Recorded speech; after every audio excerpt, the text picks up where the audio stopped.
शिव की कृपा से ही प्राप्त हुआ और शिव जी की करुणा से ही मिला। पूर्व में जो कथाओं के यजमान पद ग्रहण कर चुके हैं, जैसे सूरत वाले सोमानी जी हैं और चतुर्वेदी परिवार है, सोनी जी हैं, चंदन जी, और ऐसे बहुत सारे यजमान परिवार इस पवित्र कथा को श्रवण करने के लिए आए हैं, जो पूर्व में कथा के यजमान पद ग्रहण करें।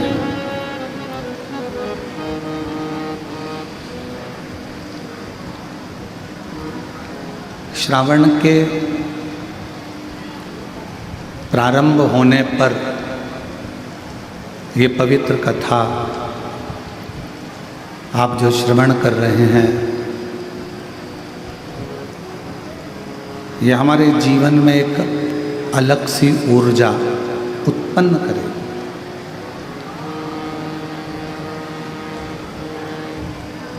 एक गुरु का और एक कथा का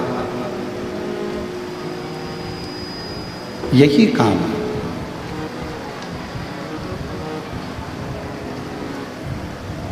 गुरु का काम भी है अपने शिष्य को प्रेरणा देना और प्रेरणा देकर उसको उसकी मंजिल तक पहुंचाना।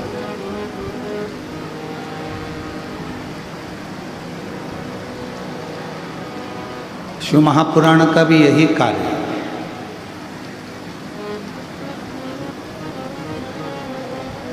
कि जितने भी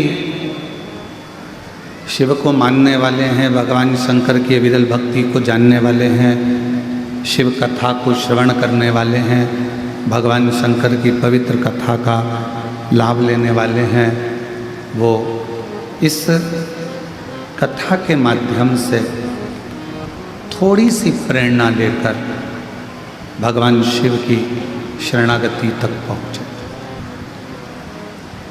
और तेरी कृपा बिना न हिले एक भी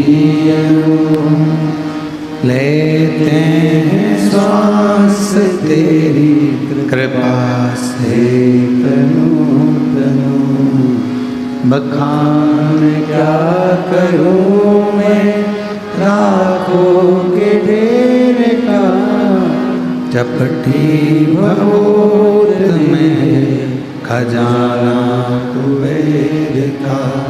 हे गंगाधर मुक्ति द्वार ओमकार तू, भोले ओमकार तू, आयो शरण दिया शंभु तार तार तू। गुरु का भी यही काम है और शिव का भी यही काम है। गुरु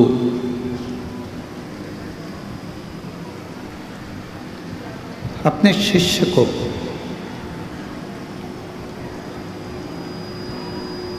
उसकी मंजिल तक पहुंचाने का कार्य करता है। शिव महापुराण की कथा अपने श्रोता को शिव जी के चरणों तक पहुंचाने का काम करती है। अब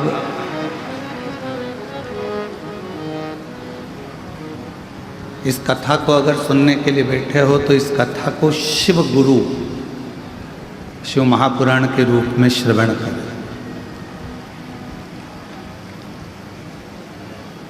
और आज कथा के पंडाल में बैठे हो, कंकर शंकर बाबा की धरा पर बैठे हो, तो ये मान कर बैठना कि अपने पिता के घर में भी बैठे हो और अपने गुरु के घर में भी बैठकर इस कथा का लाभ।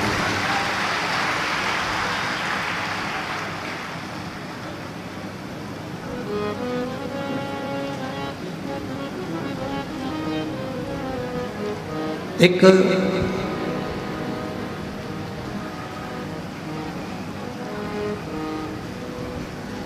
एक बार नंदी के मन में एक प्रश्न जागृत हो गया। जैसे देवराज नाम के ब्राह्मण के मन में प्रश्न आ गया था और नंदी पर बैठकर देवराज नाम का ब्राह्मण, उसके प्राण छूट चुके थे और वह नंदी पर बैठकर जा रहा था।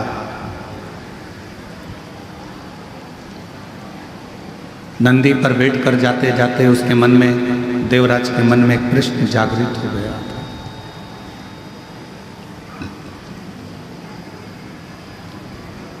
देवराज ने कहा था कि मेरे जीवन में मैंने कभी सत्य नहीं बोला,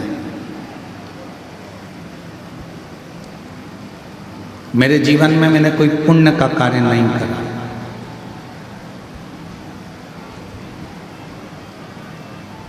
देवराज ब्राह्मण कहता है, ना मैंने सत्य बोला, ना मैंने कोई पुण्य का कार्य किया, और ना मैंने कोई वेद पढ़ा, ना कोई पुराण पढ़ी, ना कोई शास्त्र पढ़ा, और ना ही मैंने अपनी पूरी जिंदगी में कोई तीर्थ करा। मैंने कोई तीर्थ भी नहीं करा।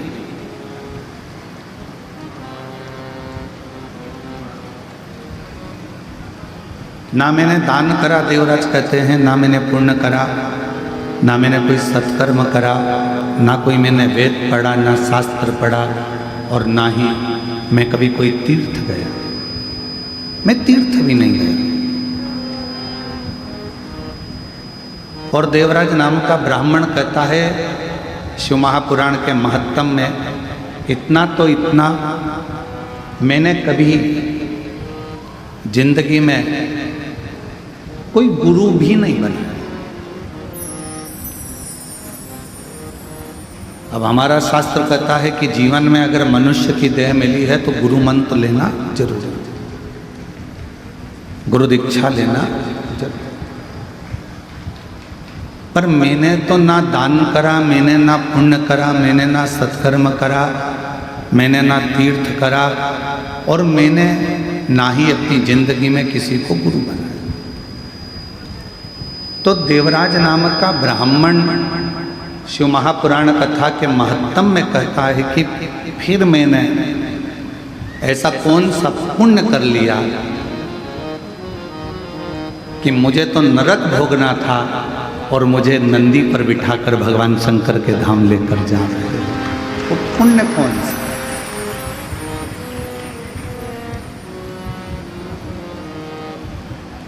अब दुनिया के लोगों को लगता है कि ये शिव महापुराण के 24,000 श्लोक हैं, शिव महापुराण की 12 संहिता हैं, शिव महापुराण के करोड़ों करोड़ों शब्द हैं।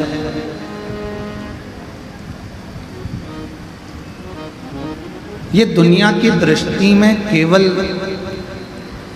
इनको शब्द माना गया है, दुनिया की दृष्टि में इनको श्लोक माना गया है, दुनिया की दृष्टि में इसको अध्याय, खंड, स्कंद माना। पर शिव महापुराण की कथा कहती है, यदि किसी ब्राह्मण के मुख से यदि आपने जिंदगी में एक बार भी किसी शिव धाम में बैठकर भगवान की कथा का लाभ लिया है तो समझ लो कि आपका कोई गुरु है कि नहीं पता नहीं, पर आपका गुरु देवाधिदेव महादेव बन जाता है।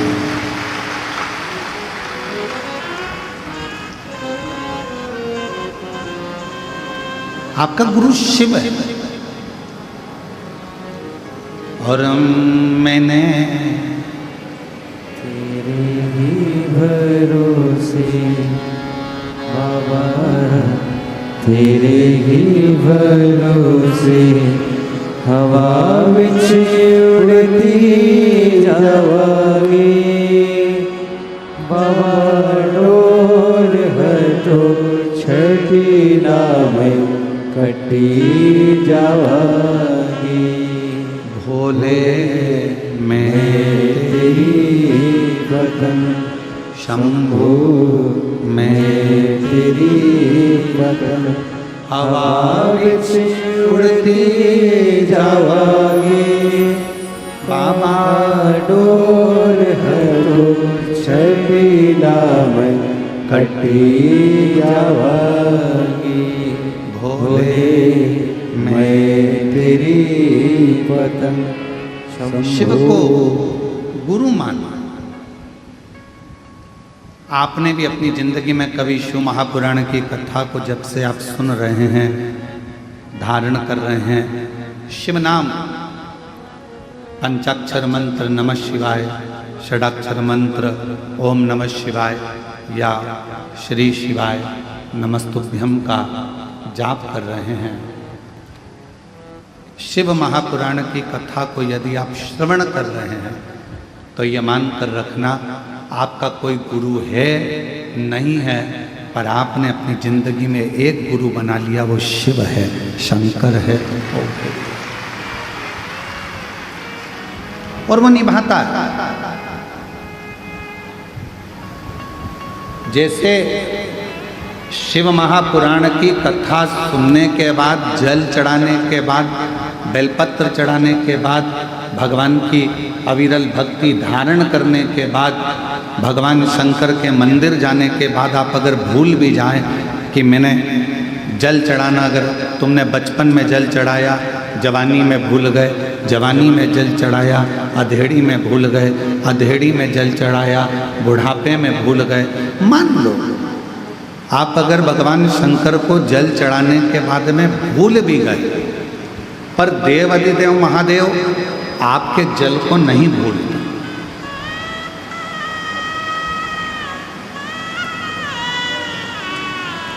तुम चढ़ाए हो 1 लोटा, वो चढ़ा रहा है 1000 लोटा।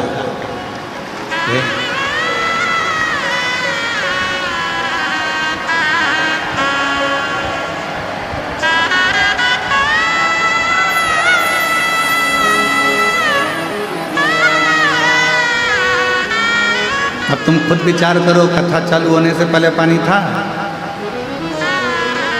कथा चालू होना है 1 बजे और 1 बजे से ही ऐसा कैसे ही बाबा की कृपा। तुम लोगों ने जो उबरेश्वर बाबा को अंदर जाके 1 लोटा चढ़ाया है, तो वो भी तो कृपा कर कर 2 लोटा चढ़ा ही रहा है।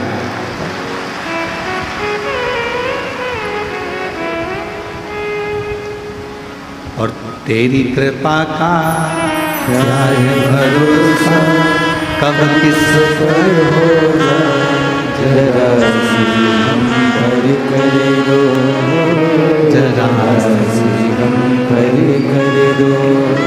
तेरी कृपा का क्या है भरोसा, कब किस पर हो जाए, जरा सी हम पर कर दो, हो जरा सी हम पर कर दो। जिस पर भी हो गई तेरी कृपा करुणा, वो भव पार हुआ, भव पार हुआ। पापी हो चाहे जितना, उसका भी बाबा उद्धार हुआ, उद्धार हुआ।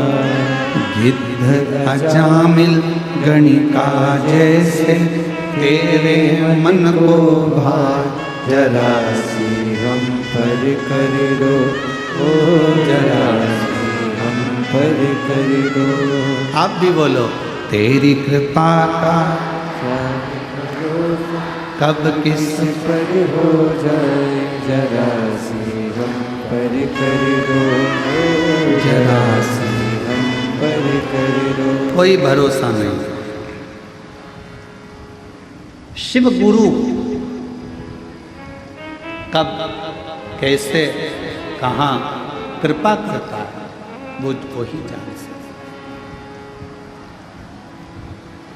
शिव गुरु कब करुणा करेगा, कैसे कृपा करेगा, कहाँ कृपा करेगा, ये वही जान सकता। और फिर निवेदन करें,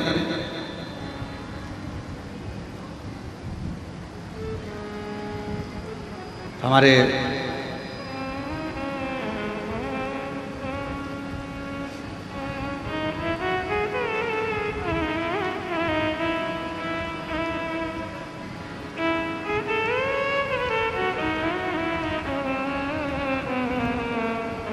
बीटा अम्बाला वाले मुदगल जी अभी बीच में जब आए थे तो उन्होंने एक प्रश्न किया। मुदगल जी, आपका वो प्रश्न हमको स्मरण में है कि शिवजी स्वप्न में हर कभी आ जाते हैं।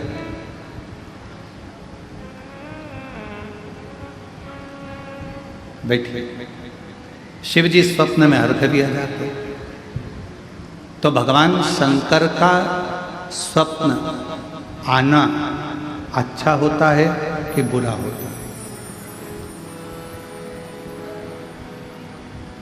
पहले तो स्मरण करें शिव जी का पूरा स्वरूप, जटाधारी, त्रिपुंडधारी, त्रिशूलधारी, त्रिनेत्रधारी, भस्मधारी, नग्नवेशधारी, नंदी, वृषभ, पार्वती, गणेश, कार्तिकेय, अशोक सुंदरी, पूरे परिवार के साथ अगर शंकर जी का पूरा परिवार आपको स्वप्न में दिख रहा है तो ये मानकर चलना कि तुम्हारे यहाँ कोई शुभ कार्य होने वाला है।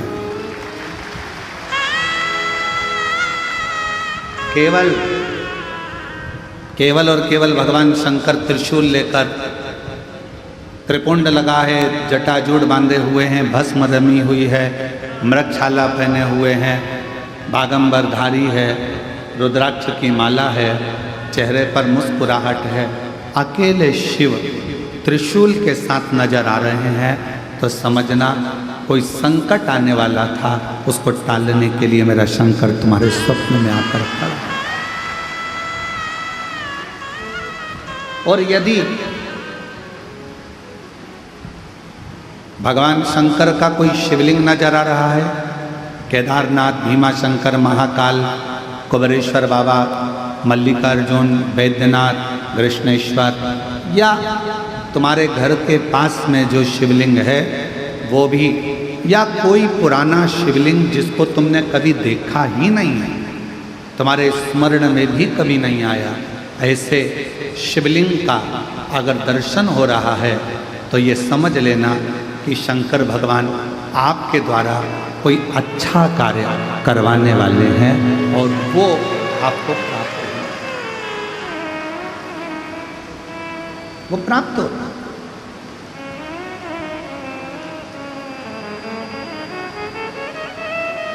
शिव जी कोई श्रेष्ठ कार्य, जितने लोग गीले हो रहे हैं छाते में, मेरा निवेदन, फिर निवेदन करूं आपको, आप लोगों की अविरल भक्ति को मैं नमन करता हूं कि इतना पानी में भी आप लोग खड़े हुए हैं। आपसे निवेदन है, अगर कहीं धर्मशाला साइड में बन रही है धर्मशाला, वहाँ जगह हो तो वहाँ, और अगर चाहते हैं तो हम मना नहीं करेंगे, आप लगाओ, आराम से सुनो, ये आप लोगों की अविरल भक्ति है। पर जहाँ जहाँ जगह मिले वैसा वैसा बैठकर कथा का लाभ करें। पंडाल बहुत लगे हैं, 1 2 3 4 5 6 7, ऐसे 7-8 पंडाल हैं। जहाँ जहाँ आप लोगों को जगह मिलती जाए वहाँ बैठकर आप लोग लाभ ले सकते हैं।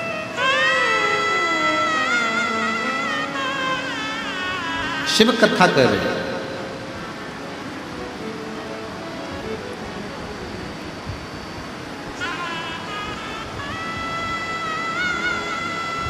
देवराज नाम का ब्राह्मण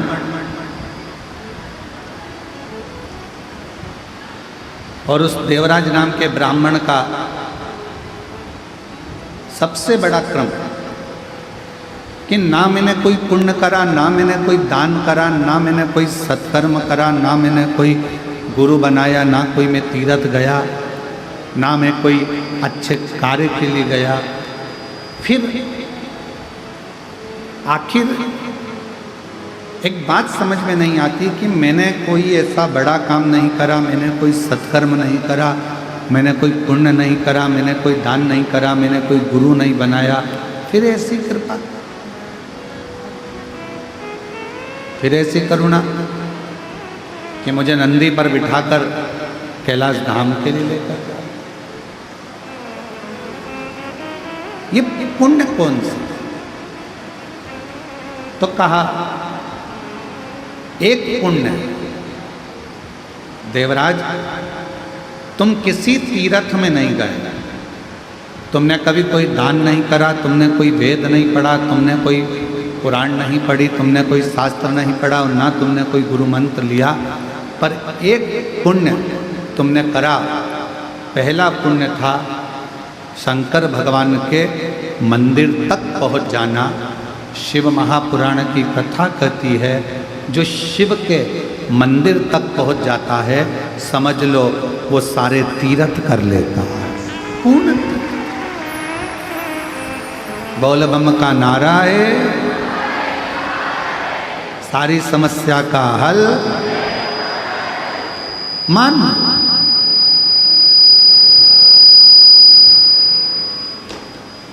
यदि कोई शिव मंदिर तक पहुंच गया तो समझ लो उसने सारे तीर्थ कर लिए। और मान लो देवराज नाम के ब्राह्मण से स्वयं नंदी कर,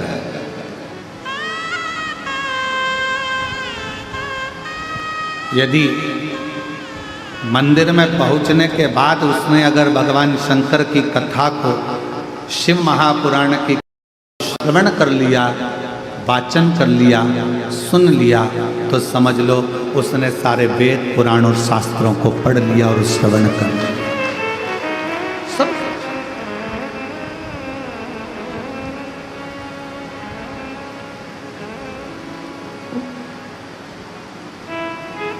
उसने श्रवण भी कर लिया, पढ़ भी लिया। और एक बात और स्मरण करो, मान लो उसने कोई गुरु दीक्षा, कोई गुरु मंत्र नहीं लिया, शिव महापुराण की कथा में पहुंचकर, शिवालय में पहुंचकर भगवान शंकर का पंचाक्षर मंत्र नमः शिवाय, षडाक्षर मंत्र ओम नमः शिवाय, श्री शिवाय नमस्तुभ्यम अगर धारण कर लिया तो समझ लो शिव ने ही उसको गुरु मंत्र भी प्रदान कर दिया। शिव ने, भगवान शंकर ने।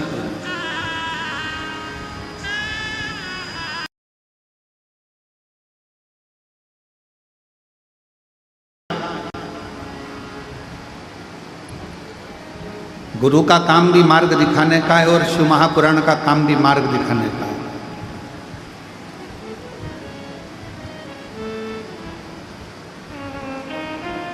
और ये पुराण 24,000 श्लोक, 12 खंड, 12 संहिताएं, करोड़ों शब्द, ये हमें मार्ग प्रशस्त करते हैं। मार्ग,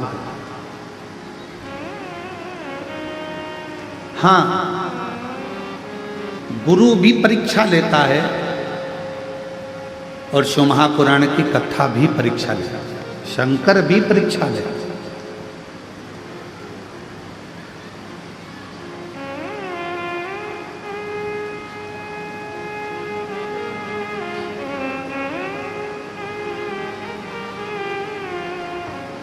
गुरु का काम है वो भी कभी कभी परीक्षा ले लेता है। एक गुरु जी अपने चेले को, बहुत सारे चेले बैठे थे, शिष्योहन बैठे थे, और गुरु जी ने उनको अपने भाव से कहना प्रारंभ करा कि अपना कार्य खुद को करना चाहिए, किसी दूसरे पर आश्रित नहीं रहना चाहिए। जो स्वयं का काम है वो स्वयं करो, दूसरे पर आश्रित मत रहो। ये गुरु जी प्रवचन में कह रहे थे। और फिर गुरु जी ने कहा, 3 ऐसे हैं जिनका कार्य स्वयं का मानकर किया जाता है। पहले नंबर पर माता, दूसरे नंबर पर पिता और तीसरे नंबर पर गुरु। माँ का अगर कोई काम है, माँ ने कहा कि मेरा ये काम कर दे, तो माँ का वो काम माता का नहीं है। अगर बेटे से कहा गया है तो वो काम बेटे का।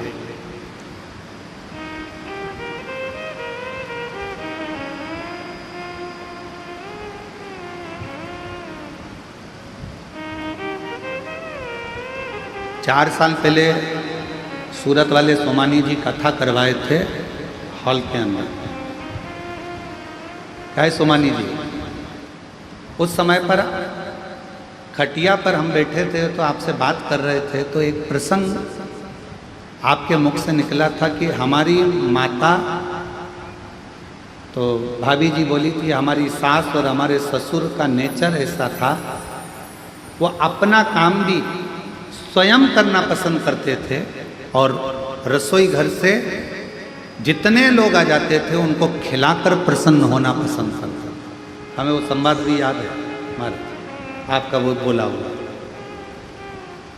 और वही शिव महापुराण की, गुरु शिव महापुराण की कथा कर रही है, व्यक्ति को अपना कार्य खुद करना चाहिए, पर 3 का काम उनका नहीं होता।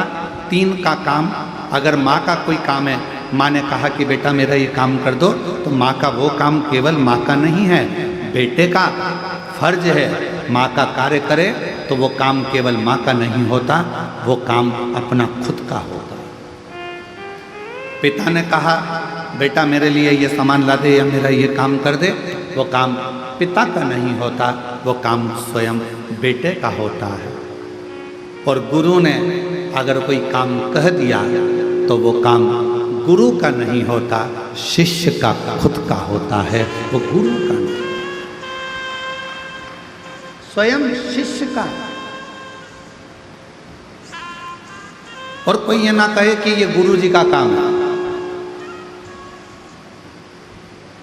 गुरु पूर्णिमा के अवसर पर अगर आप कथा में आए हो, खड़े होकर भोजन परोस रहे हो, रोटी बेल रहे हो, सब्जी बना रहे हो, आलू काट रहे हो, सब्जियां काट रहे हो, सेवा कर रहे हो, पानी पिला रहे हो, किसी को नाश्ता करा रहे हो, ये मत सोचना कि ये काम तो गुरु जी का है, गुरु जी का है, गुरु जी का है। सब श्री शिवाय नमस्तुभ्यम बोलने वाला एक एक बच्चा शंकर जी का चेला है, शिव जी का शिष्य है। और ये कुबेरेश्वर धाम की गुरु पूर्णिमा की कथा गुरु जी की नहीं, एक एक बच्चे की और एक एक व्यक्ति की है जो शंकर को भजता है, शिव का तत्व। माँ का काम केवल माँ का नहीं है। माँ ने कह दिया बेटा मेरे कपड़ों को वहाँ डाल दे, माँ ने कह दिया मेरे कपड़े धो दे, माँ ने कह दिया मेरा ये काम कर दे, माँ मेरा काम ये कर दे, वो माँ का काम नहीं है। शिव महापुराण की कथा कहती है गुरु अपने शिष्य से कह रहे थे, जितने शिष्य बैठे थे सबको कह रहे थे अपना काम स्वयं करना चाहिए, पर 3 का काम अपना खुद का होता है। पहला माँ का काम अपना खुद का है, पिता कोई काम बताए वो अपना खुद का है, और गुरु अगर कोई भूल से भी तुमको काम बता दे तो अपना खुद का है, उसको करना चाहिए, उसको बोलना नहीं चाहिए।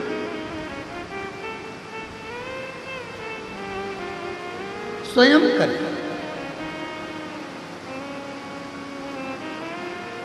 हमारे यहाँ अगर कोई कार्य होता है और कोई चीज़ का पता लगाना होता है कि भाई ऐसा ऐसा काम है, हम इंदौर में सूचना चंदन सोनी जी को कह देते हैं, चंदन भैया जरा पता करना है जरा, चंदन सोनी जी, तो चंदन सोनी जी दुकान को छोड़ देते और पहले काम कर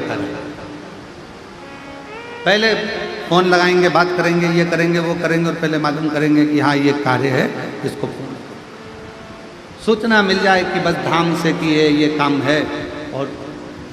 और ऐसे कई शिव भक्त, बाबा के ऐसे कई भक्त हैं जो निरंतर सेवा में तल्लीन है। तो शिव पुराण कह रहे हैं माता का काम अपना है, पिता का काम अपना है, गुरु का काम अपना, स्वयं का काम स्वयं को करना चाहिए। ये गुरुजी प्रवचन में कह रहे थे। अब गुरुजी ने प्रवचन दिया, सारे शिष्यों ने श्रवण करा, बहुत सारे शिष्य बैठे थे, सब ने उस बात को ग्रहण किया। अब ग्रहण करने के बाद गुरुजी ने मन में सोचा कि अब इन लोगों ने ग्रहण तो कर लिया, चलो आज अपने को एक यजमान के घर में भोजन प्रसाद ग्रहण करना, भोजन ले, चलो सारे के सारे गुरुजी के साथ में चल।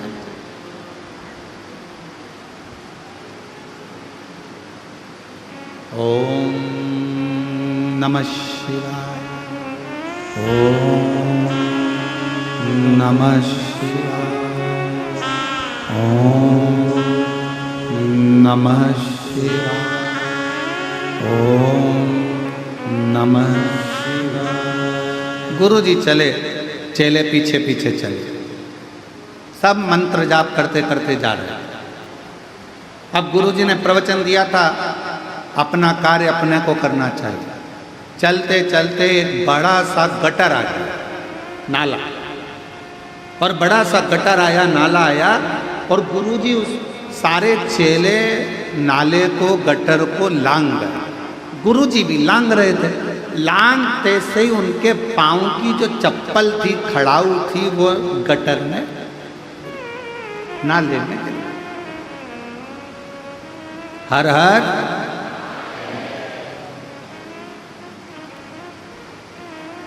अब वो चप्पल गिर गई, खड़ाऊ गिर गई गटर में, नाले में, और गुरुजी चिल्ला कर बोले, अरे मेरी खड़ाऊ, मेरी पादुका नाले में चली गई, गटर में चली गई। जितने चेले थे सब लोग तैयारी करने लगे। कोई कहने लगा एक काम करो, सफाई कर्मी को बुला के लाओ। गांव में गया, एक सफाई वाले को बुलाने गया। दूसरा डंडा लेने गया। तीसरा चिमटा लेने गया। चौथा कुछ लेने गया। सब यहाँ वहाँ भटक रहे। 15 मिनट हो गए, कोई खड़ा उन्हें निकाला। एक शिष्य सबको देख रहा था, गुरुजी को प्रणाम करा, गटर में उसने सोया, गटर में हाथ डाला, खड़ाऊ को निकालने लगा, पर खड़ाऊ उसके हाथ में नहीं, खड़ाऊ उसके हाथ में नहीं, पादुका उसके हाथ में नहीं। अब जब खड़ाऊ उसके हाथ में नहीं आई, पादुका नहीं आई, उसने अपने तन का वस्त्र उतार कर गुरुजी को दिया और गटर में कूद गया, नाले में कूद गया।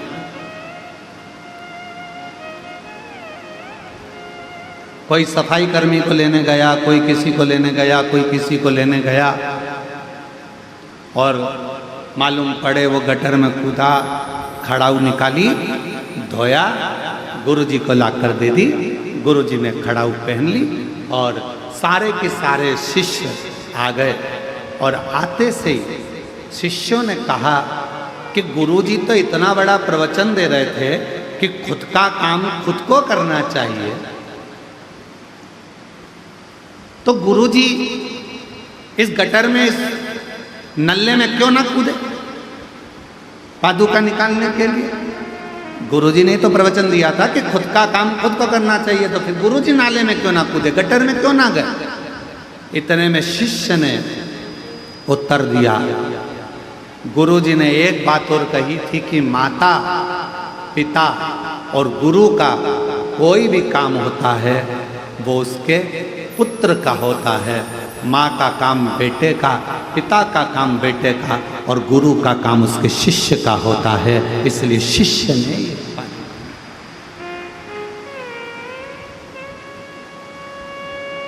चल दिया, फिर चल दिया। ओम नमः शिवाय। ओम नमः शिवाय। ओम नमः शिवाय। ओम नमः शिवाय। फिर चल।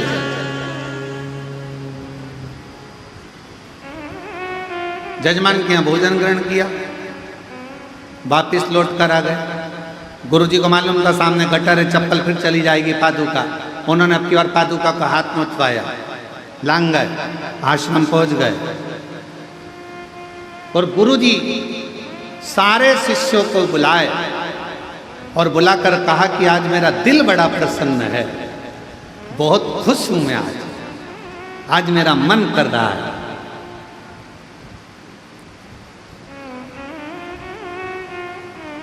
जिस शिष्य ने गटर में से मेरी पादुका निकाली है, मेरा मन करता है आज मैं उसे कुछ दूं।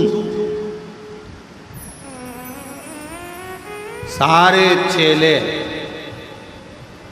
सुन्न हो गए। बताओ, अपने को क्या मालूम था, अपन निकाल देते, अपने को कुछ मिल जाता। सारे चेले बड़े। आज मेरा मन कर रहा है कि मैं गटर में से इसने मेरी पादुका निकाली है, मैं कुछ दूं। सबने ताली बजा दी, हाँ साहब गुरुजी देना चाहिए, देना चाहिए।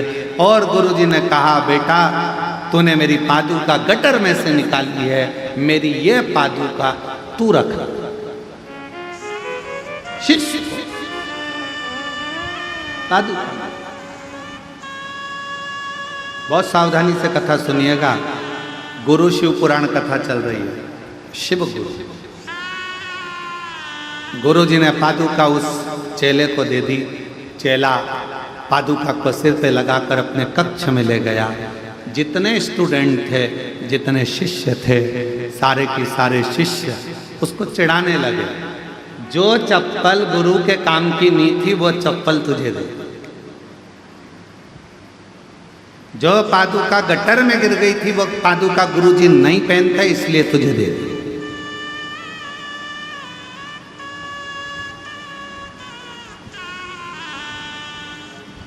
कई लोगों के मन में एक भ्रम चलता।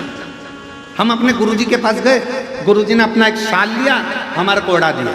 हमें ऐसा लगता है वो गुरुजी का शाल किसी काम का नहीं था ना, इसलिए फिर ही रखा था तो उन्होंने उड़ा दिया।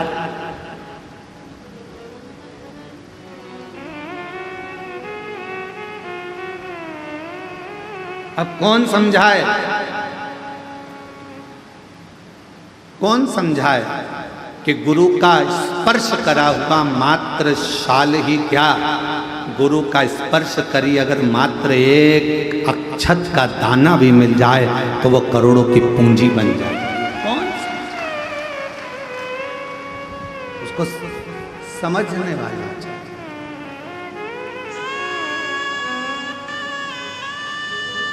और मैंने तेरे ही भरोसे बाबा, तेरे ही भरोसे हवा बिच उड़ती जवानी बाबा, डोरा तो छड़ीना में कटी जवानी। कौन सा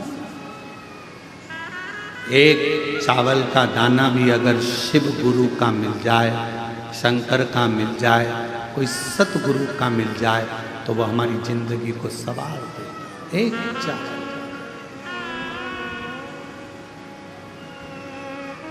अब लोगों की दृष्टि में क्या है, फालतू का साल पड़ा होगा, गुरुजी ने उठा के दे दिया।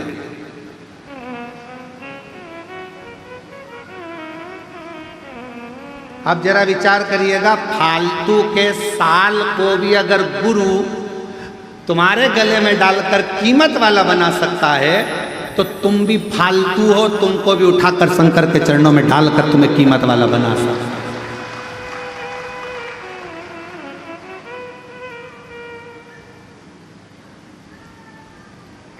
तुम भी ये सोचो ना कि हम भी, हो सकता है कि हमारे जीवन में ना जाने कितना पाप कर्म किया हो, कितना गलत कर्म किया हो, क्या क्या करा हो, हम भी अपने जीवन में हो सकता है ऐसे कि हमारी मंजिल तक नहीं पहुंच पा रहे, हम भी फालतू होंगे उस समय पर। हमारे पास में भी कोई कार्य नहीं होगा तो हमारा गुरु, कोई शिव गुरु ऐसा मिलेगा कि हमको भी परमात्मा की शरणागति तक, शुभ कार्य तक पहुंचा सके, अच्छी जगह तक पहुंचा सके।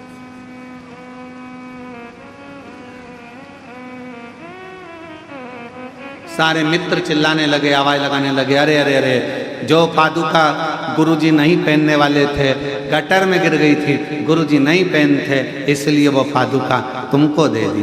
गुरुजी ने वो पादुका तुमको दे दी जो किसी काम की नहीं, गटर में चली गई, क्या करेगा ऐसी पादुका का? गुरुजी से कह देता हमको तो नहीं चाहिए, रखो तुम्हारे पास में। क्यों लेकर आ गया? उसने कहा मेरे गुरु के चरण की पादुका है, मेरे गुरु ने मुझे दी है, अब वो गटर की हो, चाहे हीरे की हो, वो चाहे सोने की हो, वो चाहे अंबारी की हो, पर मेरे गुरु की पादुका मेरे जीवन का सुख प्रदान कर मुझे। हम तो बाबा के भरोसे चलते हैं, हम तो बाबा के भरोसे चलते हैं। ये दुनिया वाले चलते हैं, ये दुनिया वाले चलते हैं, डमरू वाले के भरोसे चलते हैं। ओ घड़कानी के भरोसे चलते हैं, सिंहोर वाले के भरोसे चलते हैं, सिंहोर वाले के भरोसे चलते हैं। काशी वाले के भरोसे चलते हैं, डमरू वाले के भरोसे चलते हैं। हम उसके आश्रित। फिर मित्रों ने कहा गुरु जी की पादुकाएं गटर की है, नाली की है, करेगा क्या इसको तिजोरी में सेट के रखे, अलमारी में सजा कर रखेगा, क्या करेगा?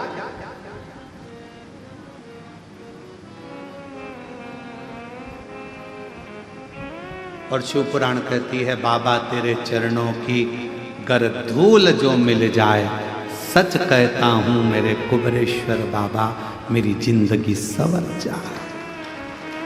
सच कहते हैं तेरी करुणा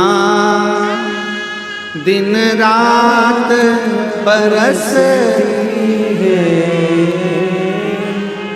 कहते हैं तेरी करुणा दिन रात बरसती है। एक बूंद जो मिल जाए, एक बूंद जो मिल जाए, मन कलियां खिल जाए, भोले तेरे चरणों की कर धूल जो मिल जाए,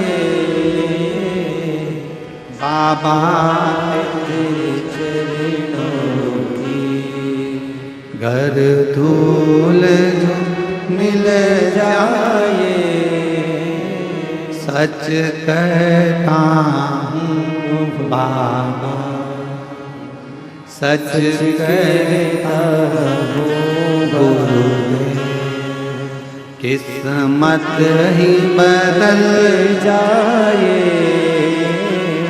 बाबा तेरे चरणों कई किस्मत। यहाँ तो पादुका की बात करते हो। शिष्य ने कहा मेरे गुरु ने मुझे दी, भले गटर की है, नाली की है, कैसे कैसे?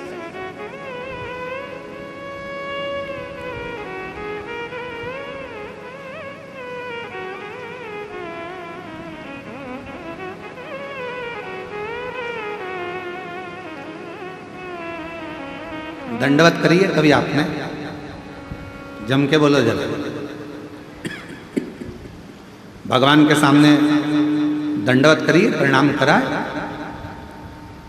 आवाज नहीं आई, बोलो तो ठीक है।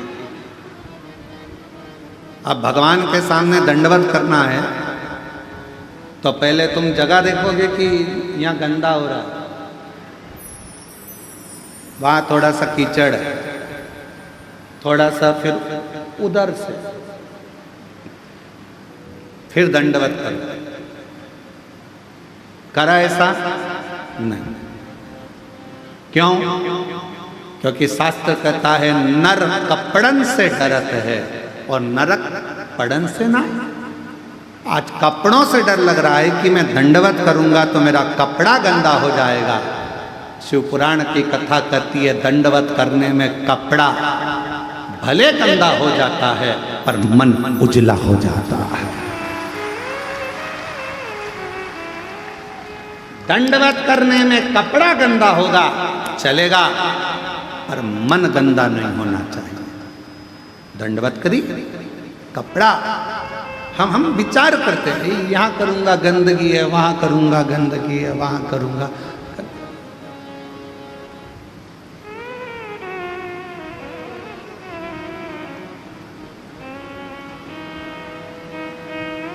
कितना सुंदर कहा है, सावधानी पूर्वक सुनिएगा। जब कावड़ चलती है, कावड़ को लेकर जो कावड़िया कंधे पर बांबू लेकर दो डंडे में, डंडे के अंदर दो लोटा लेकर बोल बम लेकर चलता है। किसी का पीक, थूक, गुटका रोड पर पड़ा रहता है। अगर कावड़िया उस गुटके को लांग कर चले जाता है तो जिसने थूका हुआ होता है उसको मरने से पहले भोगना पड़ता है। कावड़ जाने वाले रास्ते पर कावड़िया जिस मार्ग से जाते हैं, कावड़िया जिस रास्ते से निकलते हैं, कावड़ जिस मार्ग से निकलती है, उस मार्ग को कई लोग अपने घर के दरवाजे पर भी अगर गंदगी है तो पानी डालकर साफ कर देते हैं कि कोई कावड़िया निकल कर जाएगा, शिव के लिए जल लेकर जा रहा है, शंकर को दिल से चढ़ा रहा है। हम नहीं जा सकते पर अपने मार्ग को स्वच्छ तो बना सकते। और कितनी सुंदर बात कही स्वयं माता पार्वती जी ने तुमरुका जी से प्रश्न किया था कि कावड़ सावन के महीने में क्यों भराती है? क्या कावड़ शिवरात्रि पर नहीं भरा सकती, 12 महीने नहीं भरा सकती, श्रावण के महीने में ही क्यों भराती है? क्योंकि भगवान तुमरुका जी ने कहा संसार में रहने वाला चाहे पशु हो, पक्षी हो, जलचर हो, चाहे मनुष्य हो, वो पृथ्वी पर गंदगी कर देता है। बारिश का पानी सावन में जब गिरता रहता है तो रोड मार्ग स्वच्छ होता रहता है। तो जिसने अगर कुछ गंदगी करी भी है तो उसको दोष नहीं लगता और कावड़ियां निकलता चले। श्रावण में कावड़ की महत्वता क्यों? क्या माघ महीने में कावड़ नहीं भर सकते? क्या बैसाख महीने में कावड़ नहीं भर सकते? क्या हम ज्येष्ठा महीने में नहीं भर सकते? कार्तिक में नहीं भर सकते? भादों में नहीं भर सकते? केवल श्रावण का महीना कावड़? उसका कारण केवल इतना सा है, जल वृष्टि होती रहती है, भूलवश कोई थूक कर चले गया, वो पानी से साफ हो जाता है, तो जिसने थूका उसको दोष नहीं लगता है। कावड़िया के चलने से पाप उत्पन्न नहीं होता, इसलिए श्रावण के महीने में ही कावड़ को भरा जाता है। ये शिव की उदारता, शंकर की करुणा। नहीं तो शिव जी के कावड़ तो बैसाख में भी बढ़ सकते थे, जिस समय लोग ठंडा पानी भरते हैं भगवान को चढ़ाते हैं। और नहीं तो कई लोगों के मन में आता कावड़ क्यों चढ़ा रहे हो सावन में, भगवान के ऊपर तो पहले से ही इतना पानी गिर रहा है बारिश का, क्या करोगे चढ़ाकर? पर कावड़ को श्रावण महीने में चढ़ाने का कार्य ही यही है कि मान लो कोई पक्षी है, उसने गंदगी कर दी, कावड़ यह उलांग कर गया, पक्षी को दोष लगे, उससे अच्छा है श्रावण के महीने में जलवृष्टि होती रहती है और वह जलवृष्टि के कारण कावड़िया चलता रहता है, तो किसी को दोष नहीं लगता। बाबा के धाम पर जाकर अविरल जल को समर्पित करता है तो सुख का अनुभव करता है, सुख का।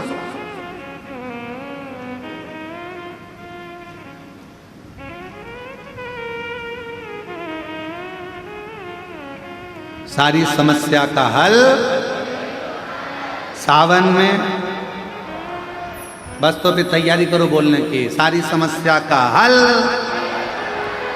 अरे फिर बोल गए 1 लोटा, सावन में 2 लोटा, सारी समस्या का हल 2 लोटा जल सावन।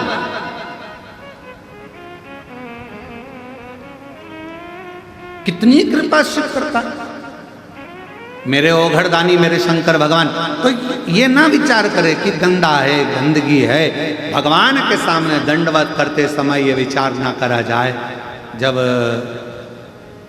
हम गिरि गोवर्धन नाथ जी की दंडोती परिक्रमा करे, सालों हो गए, तो गिरिराज बाबा की जब 21 किलोमीटर की दंडवत परिक्रमा सोते सोते दंडवत करते करते कोई स्थान ऐसा आता है जहाँ नाली भी निकल कर जाती है। अब 21 किलोमीटर में तो ढेरों स्थान पड़ते हैं, तो वहाँ दंडवत करते करते ये नहीं देखा जाता कि गटर की नाली है, बेकार स्थान है, किसी ने थूक दिया है, किसी ने गंदगी कर दी। नहीं, गिरिराज धारण प्रभु तुम्हारी शरणे, गिरिराज धरण प्रभु तुम्हारी शरणे। बोलते बोलते परिक्रमा 21 किलोमीटर की 9 दिन में धीरे धीरे पूरी करी। हम नर्मदा जी की परिक्रमा करने गए, बहुत पहले की बात है, बहुत लंबा समय है। जहाँ चले जाते कोई गंदगी भी है तो उसको लांगते लांगते भजन करते, माई नरब दे हर, माई नरब दे हर, माई नरब दे हर, माई नरब दे हर, माई नरब दे हर।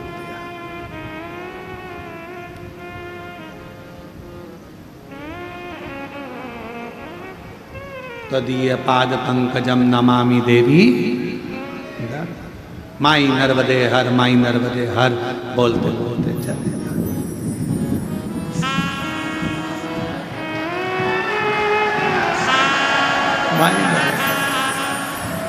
बोलते चले जाओ। और इसमें यह नहीं देखा जाता कि सामने गंदगी पड़ी है, कोई सामान पड़ा है।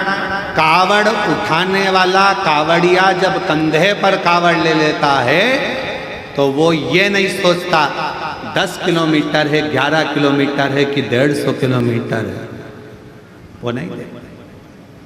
पिछले वर्ष सीहोर कुबरेश्वर धाम पर अमरावती से भी आगे से 350 से 400 किलोमीटर दूर से पैदल चलकर लोग कावड़ लेकर आए और अभी फिर आ रहे। इस वर्ष सागर, मध्य प्रदेश के सागर से आगे नर्मदा जी है, लगभग वहाँ से पड़ेगा यहाँ तक 322 किलोमीटर दूर से लोग पैदल चलकर कावड़ लेकर आ रहे।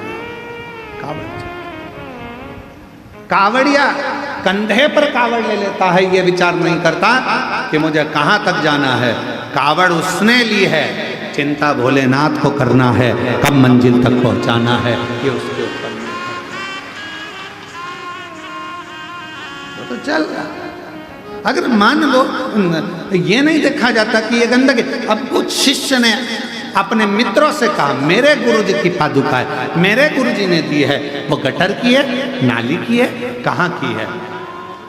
और बाबा तेरे चरणों के होना हमें बास रे, तेरे चरण रज से बुझानी हमें प्यास रे। ये उसके चरण का बिंद मिल गया, उससे बढ़कर कोई सुख।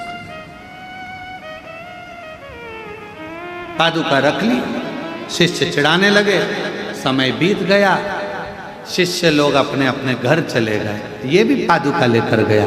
पादुका ले जाने से पहले इसने घर के अंदर बंदरबार बांधी, मेरे गुरु की पादुका आई है।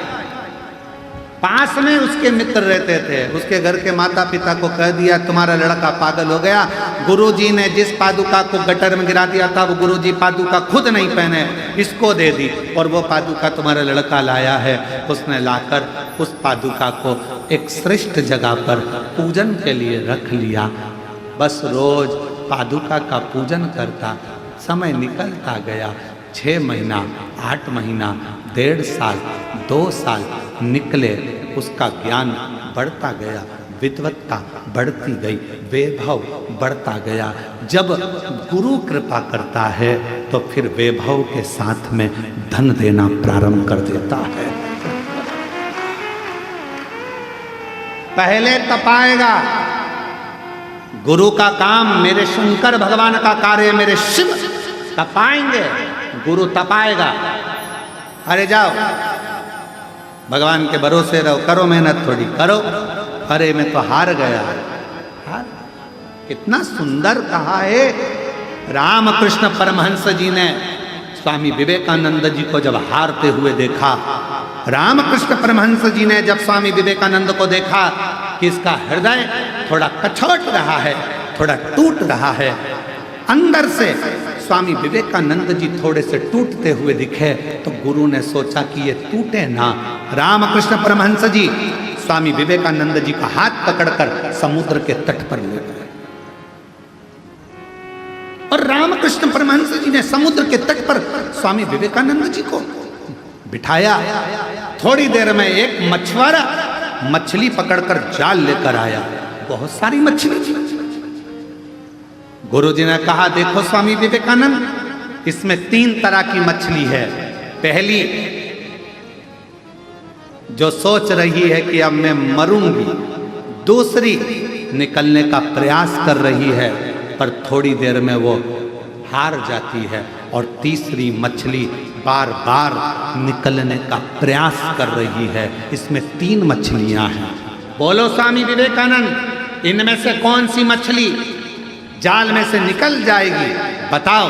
स्वामी विवेकानंद जी ने कहा, गुरुदेव, वो तीसरे नंबर की मछली जो बार बार निकलने का प्रयास कर रही है वो एक ना एक बार जाल में से निकल जाएगी। स्वामी विवेकानंद जी से रामकृष्ण परमहंस ने कहा, मनुष्य के जीवन में भी 3 पड़ाव आते हैं।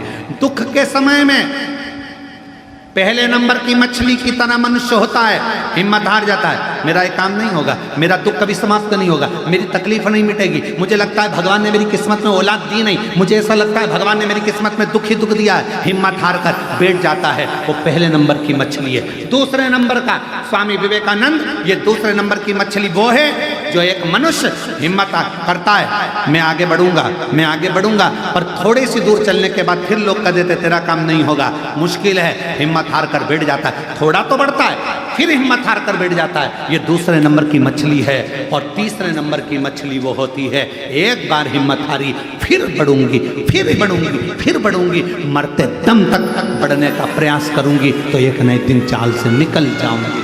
दुख आया, तकलीफ आई, कष्ट आया, थोड़ा प्रयास करना। स्वामी विवेकानंद जी को 3 मछली से भगवान रामकृष्ण परमहंस जी ने अपने शिष्य को ज्ञान उपदेश दे दिया था कि तीसरे नंबर की मछली प्रयास करती रहती है तो मंजिल तक पहुंच जरूर जाती है। आप अपना प्रयास करते रहना।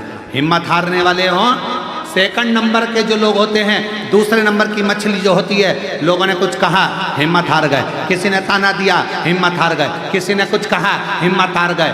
कहने लगे कहने वाले, आग लगे बस्ती में, अपन रहो मस्ती में। किसी ने निंदा कर दी, बुराई कर दी, मन दुख गया, आज के बाद मैं ये काम नहीं करूंगा, आज के बाद ऐसा करूंगा ही नहीं। अरे अभी थोड़ा करा है, आगे चलकर 4 गुना और करो, क्योंकि तुम्हें हिम्मत नहीं,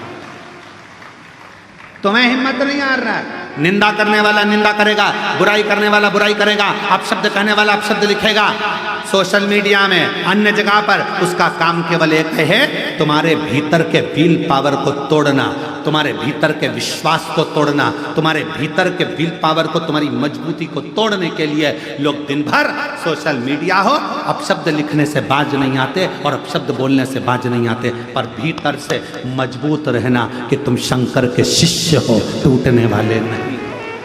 भीतर से मजबूत रहना, तुम टूटने वाले नहीं।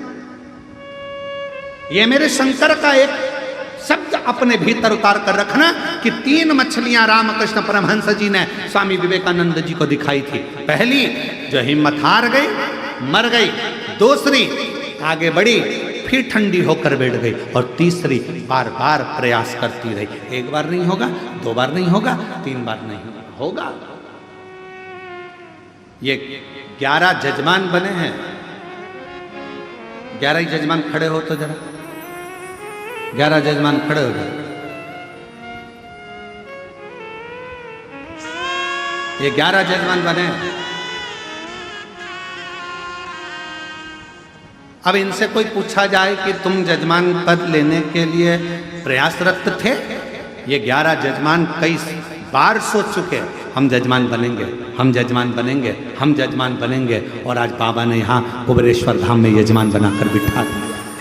बैठिए, प्रणाम करता हूँ। आज बाबा कुबेर भंडारी ने, विराजिए, बैठ, कुबेर भंडारी ने यजमान पद ग्रहण कराकर बिठा दिया। आपने हिम्मत हार ली, भगवान हमें तो दे ही नहीं रहा, भगवान हम पर तो कृपा कर ही नहीं रहा। करो अपना कर्म, अपनी मेहनत, अपनी लगन और शंकर पर किया गया भरोसा, एक दिन तुम्हें भी यजमान बनाकर बिठाएगा, ये निश्चित है। हिम्मत नहीं हार। हम तो बाबा के भरोसे चलते हैं, हम तो बाबा के भरोसे चलते हैं। और जब हिम्मत करोगे, एक पत्र है, अच्छा है, देखिए।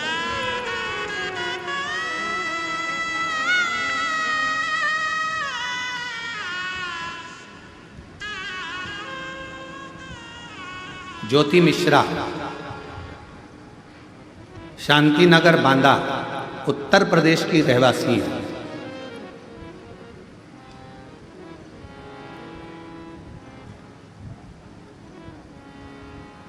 गुरु पूर्णिमा से एक कार्य किया जा रहा है।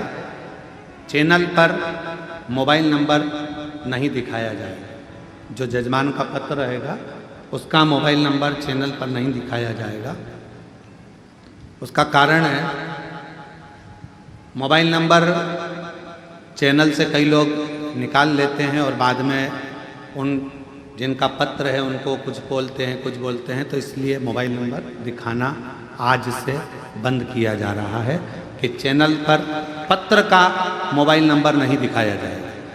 ज्योति मिश्रा, शांति नगर बांदा, उत्तर प्रदेश। एड्रेस जरूर बताया जाएगा। क्यों? क्योंकि जाओ तो सही, पुरस्कार देकर भेजेंगे।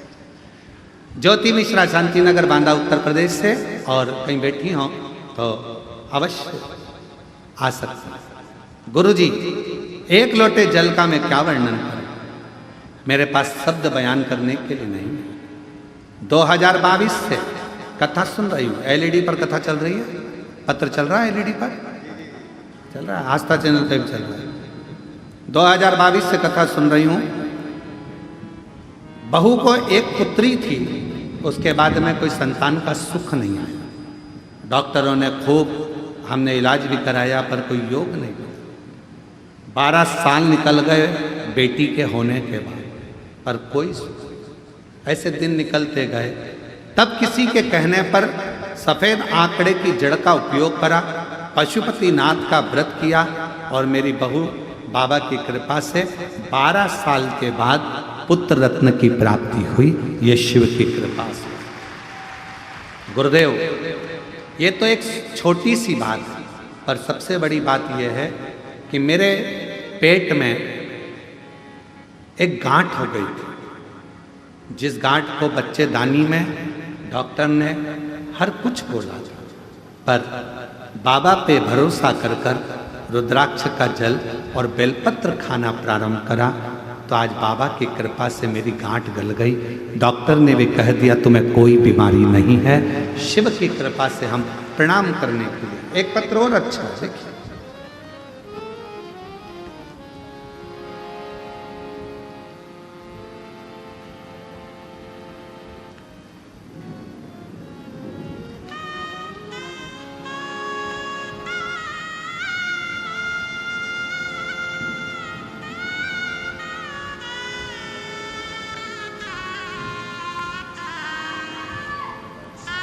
मैं मोहिनी राणा, जिला धौलपुर,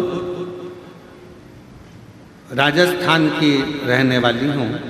मेरा नंबर 2024 में आंगनवाड़ी का फॉर्म भरा था। कुछ दिनों के बाद उन्होंने फॉर्म में कोई गलती निकाली, फिर फॉर्म भरा, फिर कोई गलती निकाली। 2024 का रुद्राक्ष महोत्सव फरवरी में अपने कुबरेश्वर बाबा सीहोर लेकर आए और बाबा से विनती कर कर गई। आज बाबा की कृपा से 1 अप्रैल को मुझे ज्वाइनिंग आ गई। बाबा को प्रणाम करने के लिए यहाँ पर आए। शिव तत्व कहता है, एक माँ ने पत्र में लिखा, लक्ष्मी उमाशंकर चौरसिया, राजीव नगर, बेगमपुर, दिल्ली से आए हैं। कहीं बैठे हों जिनका पत्र पढ़ा जा रहा है वो लोग आ सकते हैं। मेरी पोती की तबीयत बहुत खराब थी। बाथरूम में प्रोटीन जाता था, जिस वजह से उसकी किडनी खराब हो गई थी। उसके हाथ ने काम करना बंद कर दिया था।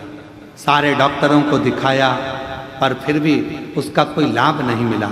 हाथ काम नहीं करता था, पूरा हाथ बेकार हो गया था।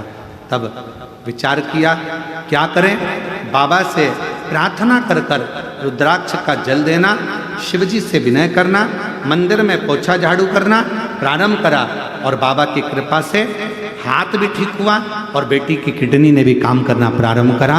मैं बाबा को यहाँ प्रणाम करने के लिए आई हूँ। शिव शिव है, एक विश्वास, एक भरोसा, एक दृढ़ता आपके भीतर शिव तत्व की।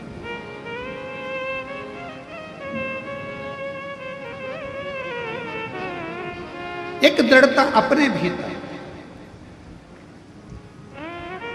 और शंभु शरणे पड़ी मांगू घड़ी रे घड़ी दुख काटो दया करी निदर्शन आपो शंभु शरणे पड़ी मांगू घड़ी रे घड़ी दुख काटो दया करी दर्शन आपो।